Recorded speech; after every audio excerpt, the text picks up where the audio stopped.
Maybe I'm the only one who would ever do this, but has anyone else ever imagined what you might look like when you're risen from the dead? All right, maybe not. But I can say for myself, I probably would look a bit younger, less gray, more muscles. Definitely not a broken wrist. That image is sitting with me a bit because of some news I have to share. Ken Mines died yesterday afternoon at 3. And I can't help but wonder right now, what is risen Ken like? What might he have to tell us if he appeared here in the room where we spent so much time with him? It's an odd thing to think about, but when I imagine the resurrection, even Ken's, I don't imagine any of the kinds of damage that we accrue over our lifetimes. No broken wrists or hips, or replaced knees, no griefs, no scars, no injuries, all fixed, made perfect. But when we hear this story today, that's evidently not what the resurrection is like. Jesus shows up with the scars of his death, holes in his hands where the nails were, a gap in his side where he was pierced before he died. Those marks of his suffering seem to be very important in helping the disciples recognize who he is. But it is a bit odd, isn't it? Put your fingers here, put your hand in my side. My initial reaction is not my Lord and my God, but ew, that's gross. This is a very fleshy, meaty story. And if you think about the Gospel of John for a second, it's kind of weird for this Gospel. Jesus is usually waxing philosophical for paragraphs about his metaphysical relationship with his Father in heaven. He's not spending too much time talking about his body. But for some reason now, he's talking a lot about his body. His body really seems to matter in all of his bodiliness, even in his injuries. Something's going on here. Well, one thing is going on here almost certainly, and we're hearing one side of an argument of those early Christians. One group that said Jesus was a real person, a real human being, who really suffered and died and really rose again from the dead. Another group of Christians said, no, God can't do that. Jesus was just a spirit. He kind of put on a costume so he could teach us how we could be saved. But he didn't really suffer. He didn't really die. That was all just a show, an illusion. What mattered is that he gave us the knowledge we needed to go to heaven. We're hearing one side of that argument. We know which one won. Yes, Jesus really was a person, a human being. Yes, he really suffered and he really died. And by suffering and dying, he opened the gateway to something brand new for everyone. But that other argument has never really gone away.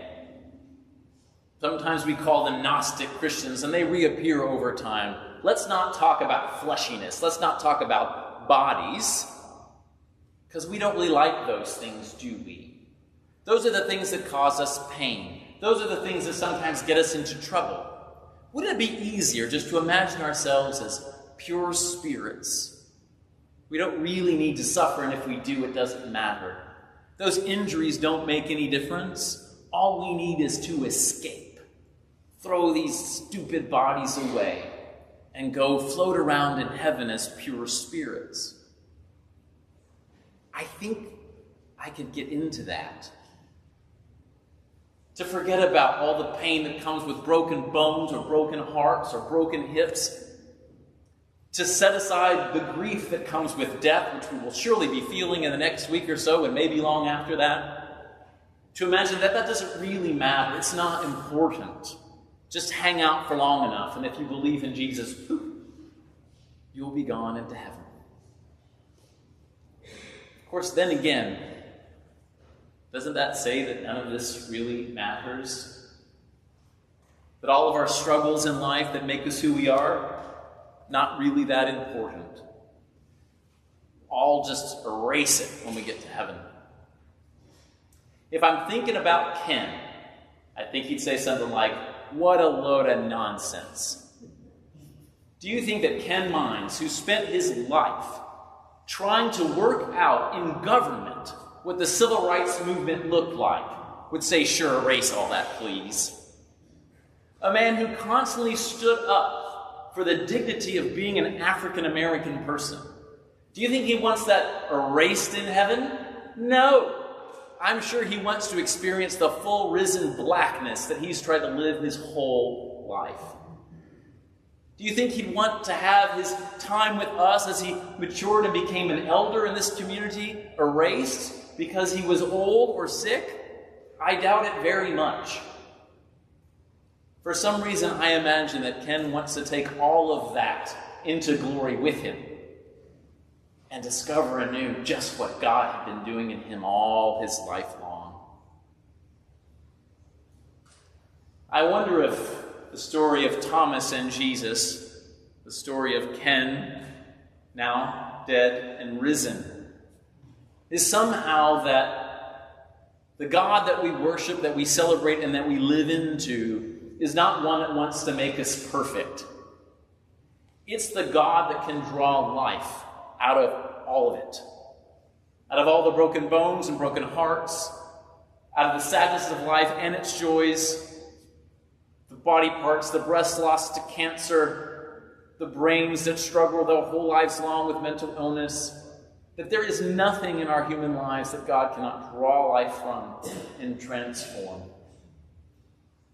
I don't think the purpose is to make us perfect at all. Maybe just to make us whole, so that we discover how everything really does belong, and how in this mystery of Christ that we call the resurrection, we take all of us there, all the fleshy parts, all the broken parts, to be transformed in this marvelous, merciful, graceful, and powerful wonder of this thing we call resurrection. It might be a faith that sometimes is hard to swallow, especially when we're experiencing the broken down times. But I think it's a faith worth believing in, and a faith worth living into, living for, with each other.